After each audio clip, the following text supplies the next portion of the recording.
ONews Radio, toute l'actualité nationale et des Outre-mer.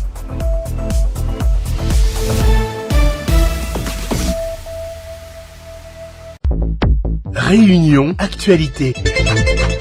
Bonjour à tous. Et il y a de l'eau dans le gaz à la région sur la finition de la nouvelle route du littoral. Un avenant pour les études de conception du deuxième viaduc est en train de provoquer, paraît-il, de vives tensions.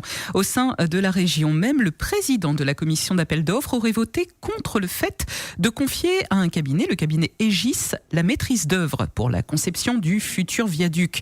Le montant annoncé est important, 846 millions d'euros. Le président de la commission d'appel d'offres de la région et un autre membre demandent aujourd'hui un débat avec les élus. La région a répondu que leur choix avait été guidé par quelque chose de très simple, le choix de prendre les meilleures options juridiques et techniques.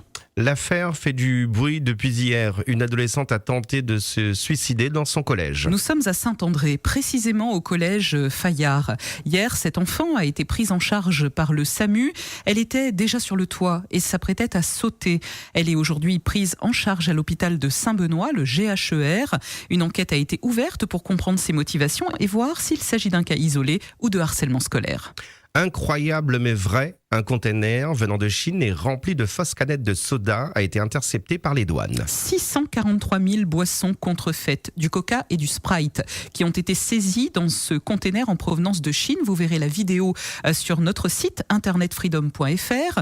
Le bateau partait en direction de Madagascar et il a été intercepté à La Réunion. Alors peut-être que vous auriez bu, sans cette interception, du Coca ou du Sprite contrefait, d'autant que de la poudre permettant de fabriquer du Coca et du Fanta a été aussi saisi et c'était illégal. Alors tout va être détruit.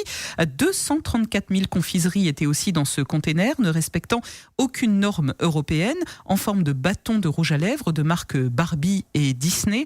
Une saisie exceptionnelle de mémoire des douaniers de La Réunion. La politique maintenant. Hier, Jean-Paul Virapoulet a été condamné par la cour d'appel. Une vieille affaire de prise illégale d'intérêt, l'affaire du terrain moussien. C'est Joé Bédier qui, à l'époque, avait déposé plainte au sujet d'une délibération prise en 2018 pour le rachat par la commune de Saint-André d'un terrain. Le problème, c'est que le terrain appartenait au cousin du maire Jean-Paul Virapoulet et que ce terrain avait été acheté pour un montant de 1,5 million d'euros par la ville. À 79 ans, l'ancien maire de Saint-André a été reconnu coupable. Il écope d'une peine de 18 mois de prison avec sursis, 50 000 euros d'amende et 10 ans d'inéligibilité. Il n'occupe déjà plus aucune fonction depuis décembre 2021. Justice encore et direction maintenant la cour d'assises. 2 hommes dans le box des accusés. Ils sont accusés d'avoir tué un septuagénaire au tampon en mai 2021. Alors ce jour-là, au tampon, dans la cité Araucaria, Maxime Corré, la victime, décède de coups violents qui lui seront portés par 2 voisins alcooliques et bruyants. Maxime sort de son appartement pour leur dire en pleine nuit d'arrêter leur vacarme. Le problème, c'est que les 2 jeunes sont sous effet, très alcoolisés, et ils s'acharneront sur lui à grands coups de tournevis. Rodérick Varenne et Michael Luce risquent aujourd'hui la prison à perpétuité.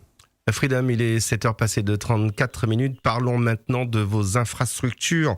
On commence par le téléphérique de Sainte-Clotilde. Le Papang qui enregistrait hier après-midi son 2 millionième passager. Et oui, c'est un jeune qui avait pris l'habitude de ce nouveau mode de transport. Adrien Lallemand, c'est son nom, utilise le vélo et ensuite le téléphérique pour remonter jusqu'à chez lui. Alors il a vu hier débarquer tout le staff de la Sodiparc, les journalistes en prime, dont le nôtre. Et ce jeune homme a reçu de beaucoup de cadeaux, il ne s'y attendait pas.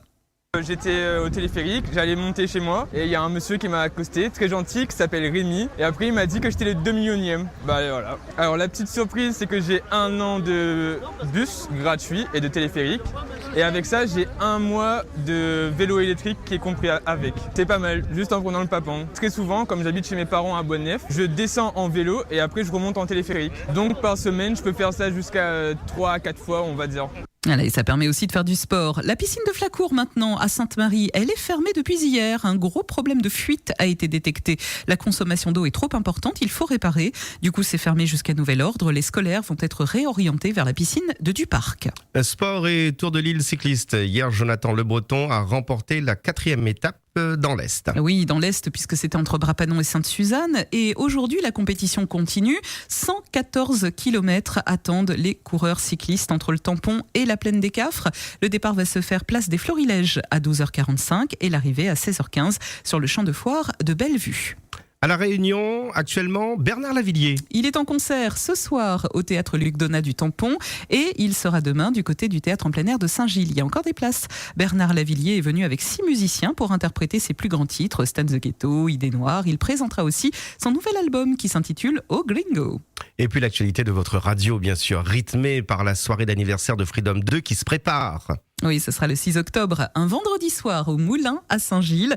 La caravane Freedom de Le Moulin, pour prendre vos billets, sera d'ailleurs dans le nord-est ce matin, du côté de Beau Séjour, au Super U Express, sur le parking, 10h midi aujourd'hui. Et cet après-midi, nous serons du côté du Super U de Saint-André, de 14h à 16h. D'ailleurs, transition est toute faite pour vous annoncer que nous célébrerons aussi, la semaine prochaine, les 100 ans de la radio. Le 20 septembre 1923, et aujourd'hui nous sommes le 20 septembre, marqué le début de l'aventure des ondes à La Réunion avec la première émission de radio télégraphique. Il faut savoir qu'à l'époque, en 1923, donc ce fameux 20 septembre, un poste de radio avait été installé sur le Barachois et avait diffusé la première émission de radio depuis une radio de métropole. En 1923, l'histoire des ondes réunionnaises commence par cette première liaison par TSF entre la Réunion et la métropole. Le service de la TSF était officiellement ouvert au trafic. La partie émission de la station était installée dans l'aile gauche de l'ancienne caserne d'artillerie. Elle reçoit Bordeaux, elle émet jusqu'à Madagascar et en cette année 2023, une série d'événements spéciaux vont avoir lieu pour marquer ce centenaire de la radio à La Réunion. Alors déjà, vous avez entendu une chronique, la Gazette, tout à l'heure à 7h. Vous allez pouvoir la réentendre si vous l'avez manqué en podcast sur votre site freedom.fr. Petite chronique d'1 minute qui vous permettra de remonter le temps et de revivre l'émission comme il y a 100 ans. Et pour couronner cette fête, une exposition dans les tuyaux, Sarah. Oui, alors c'est une exposition sur la radio qui retracera l'histoire de la radio à La Réunion. Alors ce sera au Barachois à partir de la semaine prochaine, c'est-à-dire à partir du 25 septembre. Une exposition ouverte au public et gratuite du 25 septembre donc au 2 octobre de midi à 22h et on pourra célébrer tous ensemble ces 100 ans de radio à La Réunion.